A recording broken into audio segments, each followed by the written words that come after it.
futebol. O Iluminuras de hoje apresenta uma obra que traça um panorama do que levou a legislação brasileira a adotar o modelo de sociedade anônima do futebol, a SAF, no Brasil. Pela Lei 14.193 de 2021, os clubes podem se transformar em empresas. E como empresas, a premissa é a busca do lucro aos seus sócios. Diferente do modelo tradicional, onde os clubes não têm fins lucrativos e a associação não pode ser vendida a investidores. E para falar sobre os negócios da indústria esportiva, as responsabilidades jurídicas da SAF e a relação desse modelo com os torcedores, eu converso com o advogado e ex-presidente do Cruzeiro, Sérgio Santos Rodrigues. Ele é autor do livro Futebol S.A., Reflexões Jurídicas, Econômicas e Políticas, de quem liderou a primeira SAF do Brasil. Muito obrigada pela participação, seja bem-vindo. Obrigado, Rafael, um convite. É um prazer estar aqui no STF hoje, gravando aqui nessa biblioteca maravilhosa.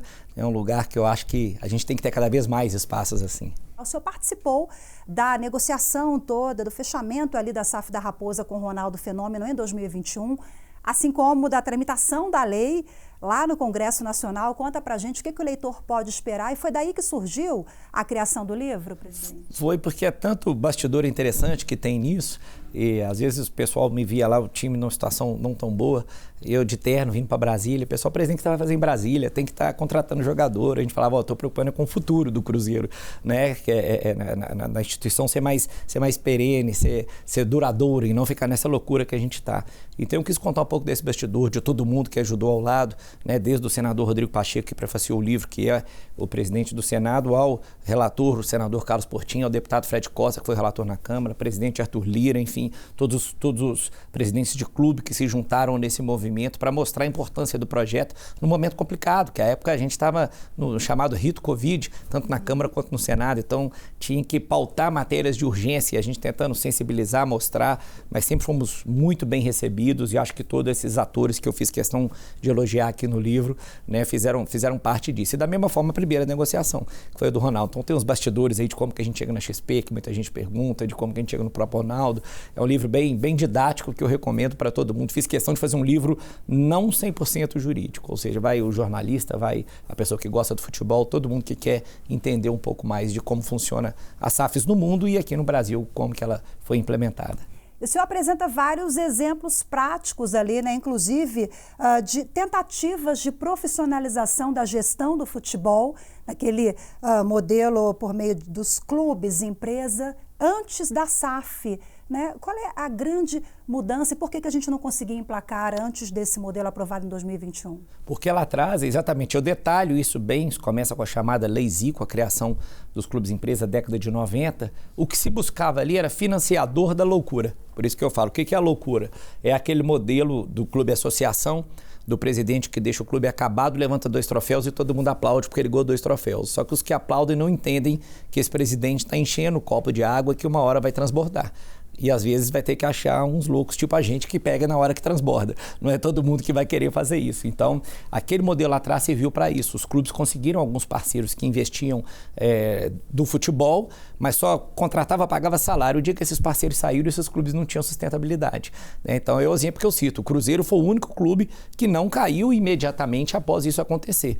Veio a ser rebaixado lá na frente depois, mas todos os outros que tiveram esses... e o Flamengo, né? Mas passou por uma péssima fase o Flamengo. Mas Palmeiras, Vasco, Corinthians, todos eles foram rebaixados depois dessas parcerias que teve na década de 90. Então, ali, repito, sendo objetivo a sua pergunta, o problema daquele modelo era, traziam financiadores da loucura. A SAF já não é assim, a SAF já é uma mudança de comportamento, de cultura, de modelo de gestão. Por quê? Porque o dono da SAF é responsabilizado se ele fizer loucura. Então, vai doer no bolso dele, e não do que teve ali atrás de quem colocou o dinheiro, depois o presidente sai, o outro saiu, sobrou para quem? Para o CNPJ do clube, que é o que move a paixão do torcedor. Agora, tem um tema sensível também, o senhor usa esse termo no livro, inclusive, institucionalização do calote. Na época da aprovação dessa lei, algumas pessoas, até pessoas públicas do esporte, criticaram, usaram esse termo. O senhor explica no livro por quê que não é a institucionalização do calote. Porque na época, vamos lembrar aqui que o Cruzeiro, a negociação com o Ronaldo Fenômeno foi algo em torno de 400 milhões de reais. Torcedores se queixaram, nossa, mas esse valor e tal, questionaram, explica pra gente. Essa parte eu brinco que esqueceram da dívida, né? É igual você comprar uma casa por 100 mil, ela tiver 50 milhões de dívida de IPTU, quanto que ela custa? Então o pessoal esqueceu um pouquinho disso, mas eu acho legal, Rafaela, essa parte do calote institucionalizado, porque de fato as pessoas, por isso que eu falo que tem que entender um pouco mais antes de falar sobre isso. Essa lei, ela é claramente inspirada na Lei de Recuperação de Empresa e Falência, que é a Lei 11.101 de 2005, que muda realmente o parâmetro e contribui no cenário econômico macro brasileiro de forma muito positiva para a diminuição de juros, para a preservação da empresa como atividade que gera emprego, que gera renda, que paga tributo. Então, lá atrás existiu essa sensibilidade. Por quê? Porque a gente sabe que aquele decreto-lei 7661 de 45, que regulava concordato e falência, ele era basicamente para poder uma hora quebrar a empresa. Quase nenhuma empresa se recuperava com a concordata. Então, a Lei de Recuperação de Empresa e Falência, ela muda isso. Porque o que é o grande problema? Quando eu pego uma empresa que tem bons ativos, mas tem um passivo grande, quem vai querer comprar e investir nessa empresa? Ninguém, se tiver associação. Então, lá atrás, o legislador teve essa inteligência, tirou a associação trabalhista e tributária. Isso foi objeto de muita discussão jurisprudencial, inclusive acabou aqui no STF e foi o leading case para isso foi a compra da Varig pela Gol. Então, ali naquele começo, sobretudo naquele, a Justiça do Trabalho dava associação, não dava, enfim, isso acabou, entendeu? Não tem associação. E por que foi de uma inteligência muito grande? Por isso, porque ali eu valorizava a possibilidade de quê? Aproveitar a parte boa do ativo e com esse dinheiro que ingressar, eu pagar quem não tinha a menor perspectiva de receber. Então é por isso que não há o calote institucionalizado. Então, transformando isso para a lei da SAF, o que o legislador fez aqui? Ele disse o seguinte, você pode sim pegar o clube com seu ativo do futebol, que é a melhor coisa que tem, os jogadores, etc. e tal. Você vai levar só isso. Só que você tem que dar um tratamento a essa dívida. Porque se no prazo de 6 anos, se tiver sido cumprido, podendo estender até 10, o comprador não se preocupar com ela, você tem uma responsabilidade subsidiária sobre essa dívida. Então eu falo isso, vamos trazer para o caso concreto do Cruzeiro, Rafaela. Eu tinha pessoas lá que não tinham, infelizmente, a maior perspectiva de receber. E eu sempre fui muito claro com muitos deles em relação a isso. Quando eu assumi o clube, eu falava, olha, se eu for pagar a dívida trabalhista, eu não consigo rodar o futebol, que é a atividade do clube. Então não tinha perspectiva e vivia aquela loucura, bloqueio todo dia, ação de 10 anos antes. Às vezes um jogador que tinha um salário altíssimo conseguia um bloqueio e eu não conseguia pagar o faxineiro que tinha 5 mil para receber. Então a lei com essa inteligência traz isso e no caso do Cruzeiro, por exemplo, o que aconteceu? A gente vende o Cruzeiro em 2021, vem a recuperação judicial, hoje, 2, 3 anos depois, eu tenho quem ganhava até 150 salários mínimos recebendo integralmente no prazo de 3 meses. São pessoas que talvez iam ficar 10 anos para poder receber. Então não há o calote institucionalizado. E aí quando a gente chega aqui a alguns grandes credores, igual você fala, principalmente as figuras que têm mais repercussão, que têm mais voz, dão entrevista. Ah, mas minha dívida era tanto, eu vou receber tanto. Isso é normal no processo de recuperação e várias empresas grandes passam por isso. Às vezes acaba recebendo menos. E eu acho normal receber menos. Hoje a gente passa por grandes processos de recuperação judicial no Brasil e faz parte nesse chamado concurso universal de credores que alguns abram mão da sua individualidade para que o todo consiga receber e o principal, a empresa funcione, ela continua gerando emprego, continua gerando renda e se recupera efetivamente depois. Falando de travas e responsabilidades relacionadas à má gestão, também temos isso na lei, a empresa que caminhar ali fora das 4 linhas, quais as sanções? Olha, eu acho que, e aí é a parte boa, por isso que a gente fala com um choque cultural, nem precisa ter. Porque quando eu falo de sociedade anônima, essa é uma espécie da SA que já existe no ordenamento jurídico brasileiro desde 76, que é a Lei 6.404. Então, eu tenho especificidades da sociedade anônima do futebol, mas em geral ela é gerida como SA. E a punição já está ali direto. Então, dependendo, se for uma empresa, pode ter um clube de futebol listado em bolsa, ele vai sofrer sanções tais quais qualquer dirigente de empresa que está em bolsa sofre. Agora, o principal é Se tiver uma má gestão hoje, antes o que acontecia? O presidente saía do clube 3 anos depois e nada acontecia. Hoje vai doer no bolso do investidor. Então, por isso que ele se preocupa em fazer uma boa gestão, por isso que ele se preocupa em não gastar mais do que arrecada, a não ser que no fim ele queira pagar essa conta. Agora vamos lá, Sérgio, maior atrativo seriam as dívidas, porque a gente observa no dia a dia ali que grandes clubes que recorreram à SAF são clubes que estavam com dificuldades financeiras. Né? Não temos clubes saudáveis, economicamente saudáveis, que aderiram até então a esse modelo. Dívida seria então um ponto sensível, porque ela traz essas questões relacionadas à recuperação? A primeira geração de SAFs foi essa, a gente fala geração da dor, quem precisava fazer. Sobretudo Cruzeiro, Vasco e Botafogo fizeram quase imediatamente após a edição da lei. Mas depois não, a gente já tem outros clubes que entendem isso e alguns, por exemplo, viraram SAF e estão aguardando uma oportunidade. Exemplo, América Mineiro, um time saneado, já é SAF há mais de um ano, esperando um bom investidor. Fortaleza virou agora um clube extremamente saneado também, não precisa desse aporte, mas está esperando o melhor momento.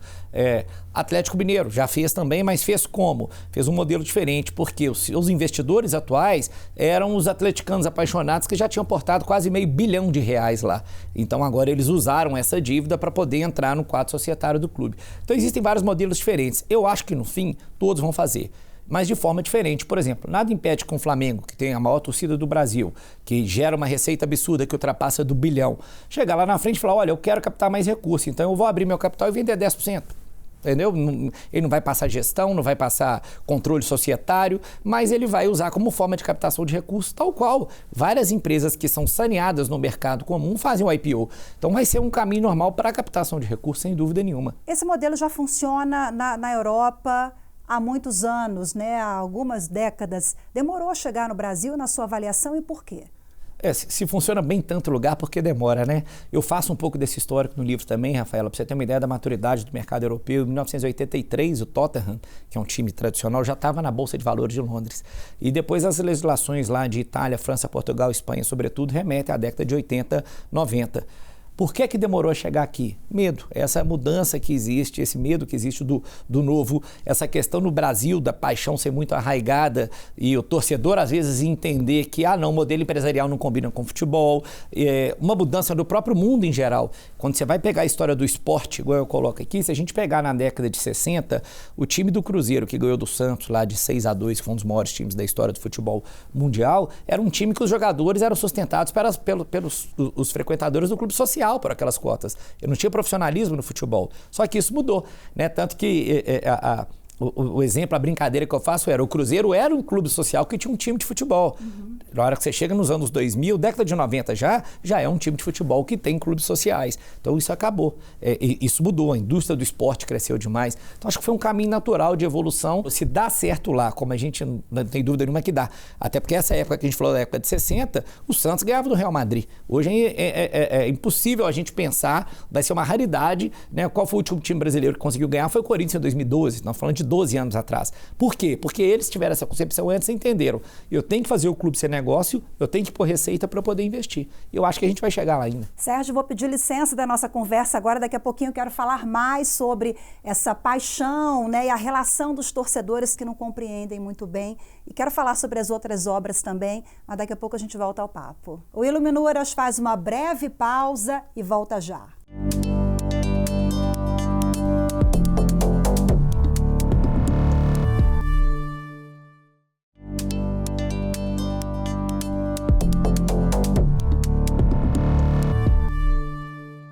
Iluminuras, de volta ao meu lado, o mestre em Direito, advogado, ex-presidente do Cruzeiro, Sérgio Santos Rodrigues. Vamos voltar ao nosso papo aqui. A gente falava no fim do bloco anterior, né, sobre aquela demora da SAF para chegar ao Brasil, sendo que na Europa isso já funciona muito bem há muito tempo. E sobre a relação com os torcedores? O senhor deixou a presidência do Cruzeiro agora em dezembro do ano passado, escreveu uma carta muito bonita, agradecendo a torcida, falando sobre esse tempo todo à frente do clube. Isso era muito cobrado? Quando mudou o modelo lá em 2021, como é que foi? Os torcedores compreenderam? Há resistência ainda ou isso vai ficar para trás? Eu não, todo mundo, né? Mas o Cruzeiro, eu acho que é um caso à parte, a torcida entendia a necessidade de que isso ocorresse à época diante da situação que a gente estava. E nós tivemos um clube comprado por um ex-jogador brasileiro que jogou no Cruzeiro. E é uma referência mundial, né? Foi mais fácil. Ajudou bastante, não tem dúvida nenhuma. Mas eu falo que o dia que a gente conseguiu aprovar essa venda lá, a torcida estava do lado de fora, assim, eufórica, e eu tinha mais resistência no conselho do que na torcida para realizar o negócio. Acabou acontecendo, mas hoje a gente vê. Porque toda hora que às vezes o time não performa bem, a culpa é do modelo, a SAF é só dinheiro. E eu explico isso de forma muito clara. Primeiro, a gente não pode relacionar o modelo à gestão desportiva. O exemplo que a gente cita eu espero que a gente tenha 20 SAFs daqui a pouco, como a gente tem 20 clubes empresa na Inglaterra, na Espanha são 16, salvo engano, mas na Itália são uns 20 e 4 caem. Da mesma forma. Então, o problema não é o modelo SAF, que é fazer o clube cair ou não. Né? E o torcedor tem que entender que para o empresário investidor, para ele performar, para ele fazer dinheiro, ele tem que ganhar. Se o time não estiver bem, o dono do clube não vai vender camisa, não vai ter sócio torcedor, não vai arrumar um investidor. Porque qual que é o grande business de quem mexe com um clube de futebol? Isso é histórico, ou com qualquer equipe, vai nas ligas norte-americanas. Não é a distribuição do lucro anual. Quem entra num clube de futebol, entra, obviamente, tem a paixão, então, mas vamos pensar que ele está pensando no modelo, tá? Ele quer entrar, valorizar e vender, parte ou não. Né? Então, por exemplo, quem tem 70% compra para vender 10, 20 ali na frente, fazer um IPO, captar dinheiro de alguma outra forma. Não é distribuir lucro mensal que vai mudar a vida de quem compra um clube de futebol. Então, para isso acontecer, o clube tem que performar, é isso que o torcedor tem que entender. Na hora que o torcedor vê, o clube está mal, o clube SAF está mal, tô chateado, a culpa é do dono, o dono está muito mais, porque no fim é o bolso dele que está doendo também, não é só a paixão. Né? Então, eu acho que é isso que tem que se compreender para acabar de querer buscar esse culpado nesse modelo quando alguma coisa dá errado. Não é o modelo. E você falou aí gestão de futebol, esse é o futuro, né? Que você apresenta no livro também. Quer dizer, técnicos com formação, gestores, negócio. Exatamente, não tenho dúvida nenhuma que esse é um ramo que cresce muito, né? A gente vê muitos cursos específicos, a Federação Paulista, por exemplo, tem um mestrado nessa área, a CBF tem curso, a FIFA faz, a gente vê cada vez mais crescendo essa parte educacional para focar o gestor um pouco nessa área, porque não deixa de ser um gestor de uma forma geral, mas tem que entender a especificidade do futebol, sobretudo saber lidar com essa questão da paixão, da torcida, desse mercado um pouco variável, do resultado do jogo, que aí não depende do gestor. Então tem um caminho ali que eu acho que qualquer gestor que queira ir para esse lado é importante ele buscar fazer algum curso ou entender um pouco melhor essa dinâmica. Falando agora sobre responsabilidade social do esporte, do futebol, a lei ela traz algo relacionado a essa responsabilidade do clube empresa também no que se refere ao fomento de campanhas contra o racismo, enfim, de várias outras pautas. Não faz, mas eu acho que acaba sendo um movimento mais natural e empresarial, porque hoje a gente vê a própria empresa listada em bolsa, que isso aí é uma coisa que atrai, é uma pauta muito interessante, porque eu falo, acho que talvez o futebol é um negócio que envolve saúde, envolve educação, a responsabilidade social é muito grande. Então eu acho que eu não tenho dúvida nenhuma que quando você faz, e a gente vê os exemplos aí, camisas esporádicas que os grandes clubes fazem hoje, sobretudo as duas pautas que são racismo e combate à homofobia, são as camisas que vendem mais rápido essas edições especiais. Então é uma pauta que a sociedade demanda hoje. E como o futebol traz essa paixão tão grande, porque você pode ser investidor de um banco, você pode ser investidor de uma siderúrgica, de uma construtora na bolsa, mas você nunca vai acordar e colocar a camisa dela. Você nunca vai levar o seu filho para a sede daquela empresa. Olha, o papai investe nessa empresa. Né? Então, assim, o futebol mexe de uma forma diferente que traz um engajamento muito maior, sem dúvida. Vamos falar agora sobre a união do direito e do esporte, que na sua trajetória jurídica fica muito evidente com as suas obras aqui. Tem outras, viu? Mas vamos destacar aqui, Manual de Direito Desportivo, é um outro livro que foi lançado em 2015, Sérgio. 2015. Terceira edição já. Terceira edição, está indo para a quarta já, a gente já sabe aí, já está conversando com a editora. Fiquei muito feliz porque esse livro nasceu de uma demanda que a gente vê que tinha no mercado. Eu escrevi com a Mariana Rosignoli, que era minha sócia à época também, muito atuante nessa área, e ela também dava muita aula disso, e a gente falava, fazia palestra, mas que eu compro para saber disso? Pô, tem pouca coisa isolada, você tinha muito livro, direito esportivo do trabalho, direito de imagem, a grande maioria ligada ao direito do trabalho. Então a gente falou, vamos fazer um negócio para a pessoa entender, por exemplo, o Tribunal de Justiça Desportiva, muita gente não sabe como é que ele é formado, competência, o que julga, doping, o pessoal não sabe que existe uma legislação específica e onde que ele é julgado, enfim. Então a gente deu uma pincelada geral, o Estatuto de Defesa do Torcedor, embora eu já tivesse escrito, foi meu primeiro livro sobre isso, mas a gente trata disso aqui, hoje vai fazer parte dessa atualização, está tudo incluído na Lei Geral do Esporte. Então, assim, foi um livro bem, acho que por isso que é um sucesso, né? Todo mundo que gosta de futebol ou gosta do direito esportivo um pouquinho, não tem essa matéria na escola, fala, eu vou comprar esse livro, que é um livro didático e prático para eu ter essa introdução. Não é matéria obrigatória até hoje? Não, não é. Agora, direito desportivo, o senhor explica aqui como é que é o funcionamento do STJD, por exemplo, porque o senhor integrou o Superior Tribunal de Justiça Desportiva, o STJD. Na verdade, eu entreguei o TJD de Minas. O TJD. No STJD eu fiz muita defesa, defendi o Cruzeiro bastante lá.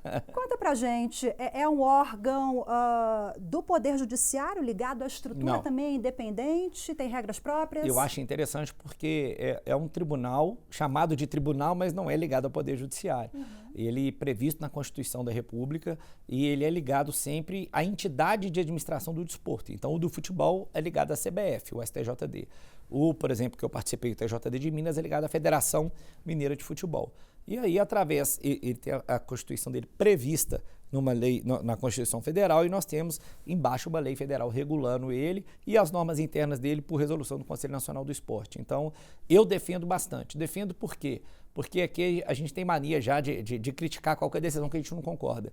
E lá fora, essas decisões são tomadas muito assim, um órgão executivo junta três, está dada a punição. Você mal tem direito de defesa, recurso. Então, eu acho que aqui a gente traz todo esse sentimento democrático que a gente tem previsto na Constituição de 88, né, trazendo então para o processo desportivo essa possibilidade, né, de regulamentar produção de prova, ampla defesa, duplo grau de jurisdição e por aí vai. Então eu sou um grande defensor do STJD, acho que ele contribui muito para a evolução do nosso direito esportivo. Só citou aqui comentários ao Estatuto de Defesa do Torcedor. Essa foi minha primeira obra, 2008. Que eu escrevi exatamente vendo isso. Quando eu fui integrar o TJD em 2006, eu percebi que não tinha muita coisa escrita sobre o tema. A gente ia mais desbravando, ia pesquisando outras coisas, escrevendo. Então, à época, eu lembro que não era comum, eu já fazia muito voto escrito. Eu tinha a intenção, à época, de talvez escrever mais sobre a justiça desportiva ali, com um compilado desses votos que eu fazia. Só que acabou que logo depois eu fui para o Cruzeiro e não vou mexer com isso não. E olhei o Estatuto de Defesa do Torcedor, falei, gente, é uma lei tão falada, Código de Defesa do Consumidor, tão em voga, vamos escrever especificamente sobre isso. Aí eu acabei fazendo esse livro primeiro em 2008. Do tempo que o senhor escreveu esse livro ao Brasil de 2024, nós vemos uma realidade diferente no que se refere à organização das torcidas. Hoje, né, elas têm, sempre tiveram, mas agora, principalmente um papel político, o engajamento em várias pautas e, infelizmente, elas estão mais violentas. Temos punição para isso na avaliação do senhor? Há uma equivalência ali no que se refere à organização delas, ao crescimento? Tem, mas ainda dá aquela sensação de punibilidade que de muitas coisas no Brasil não pra gente. De fato, a lei evoluiu. Antes mesmo da Lei Geral do Esporte, teve uma alteração no Estatuto de Defesa do Torcedor que realmente criminalizou as condutas, passou a prever uma punição que a gente chama de administrativa muito boa, que funcionou muito lá fora, que é aquela de você proibir o torcedor punido de ir ao estádio, ele tem que comparecer a uma delegacia, um juizado especial no momento do jogo, ficar lá desde um tempo antes até um tempo depois. Então, isso aí ajudou bastante também, porque você mexe com a paixão 100% da pessoa, né? E há criminalização, sim, de condutas, mas, de fato, infelizmente, falta ainda mais aplicação disso. Nós tivemos um episódio recente terrível aqui de uma torcida que apedrejou, jogou bomba dentro do ônibus do Fortaleza, machucou os jogadores e a gente está acompanhando de perto aí para ver o que vai acontecer. Mas, então, assim, os instrumentos legais existem, falta a aplicação um pouco mais efetiva disso para separar o joio do trigo. Eu sempre, quando me perguntam, você é contra a torcida organizada? Eu não sou contra a torcida organizada. Você tem várias torcidas organizadas que são ótimas, são do bem, que apoiam o time, viajam, né, estão ali incentivando o tempo inteiro. Eu sou contra os bandidos que existem dentro delas. Mas existe bandido na torcida organizada, existe bandido na gestão do futebol, existe bandido na advocacia, isso vai ter em todo lugar. Então a gente saber separar o joio do trigo e punir quem faz esse tipo de coisa. Sérgio, Direito Passado a Limpo é uma obra também muito bacana, fruto de artigos que você escrevia para um jornal em Minas. Conta pra gente. Aí eu sempre gostei um pouco desse seu lado jornalista aí, disso. Hoje até tenho um programa também de televisão lá em Belo Horizonte. E eu escrevia, havia um caderno chamado Direito e Justiça, num grande jornal, o Jornal Estado de Minas, lá de Minas Gerais.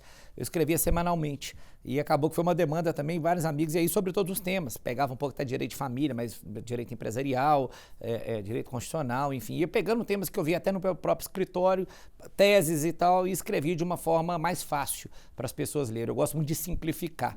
Então, acabou que depois veio essa demanda. Alguém sugeriu um dia, eu gostei da ideia, falou, pô, por que você não compila isso tudo? Que às vezes eu fico com vontade de lembrar daquele artigo seu e não sei onde que eu acho ele. Não tinha essa facilidade, que eu estou falando aqui de 2000 e poucos, né? Um pouco mais, 2010 talvez, mas não tinha essa facilidade de hoje, que já ia tudo para a internet, você entra na pesquisa e tal. Então, ele acabou sendo obra de uma coletânea desses artigos semanais que eu escrevi durante aí, uns 3, 4 anos. Sérgio Santos Rodrigues foi presidente do Cruzeiro até dezembro de 2023. Conta pra gente se tem saudade, tem o dever cumprido de ter criado e participado ali da primeira SAF do Cruzeiro. Sem dúvida nenhuma. É uma coisa que eu falo com meus filhos brincando, eu falo isso aqui, lá no ano de 2100, você vai contar para os seus filhos, na hora que abrir o Google lá, falar o primeiro presidente de uma SAF no Brasil foi seu pai, foi seu avô, foi seu bisavô, porque é uma meta que a gente tinha, que a gente trabalhou muito para acontecer. Eu falo que o sentimento é meio paradoxal, porque ele fala assim, você faria de novo? Eu faria. Você quer voltar? Não, obrigado. Então, eu acho que foi um sonho realizado, mas acho que tem um momento de sair também. Perfeito, muito obrigada. Sérgio Santos Rodrigues, que veio de Minas Gerais até o Supremo Tribunal Federal aqui em Brasília para participar conosco do programa. Muito obrigada. Prazer, eu agradeço o convite. Convidem sempre. Poder explicar um pouco mais sempre é importante. Obrigado pelo convite. E muito obrigada a você também que nos acompanhou em mais uma edição. Temos um encontro marcado na próxima semana. Eu te espero. Até lá.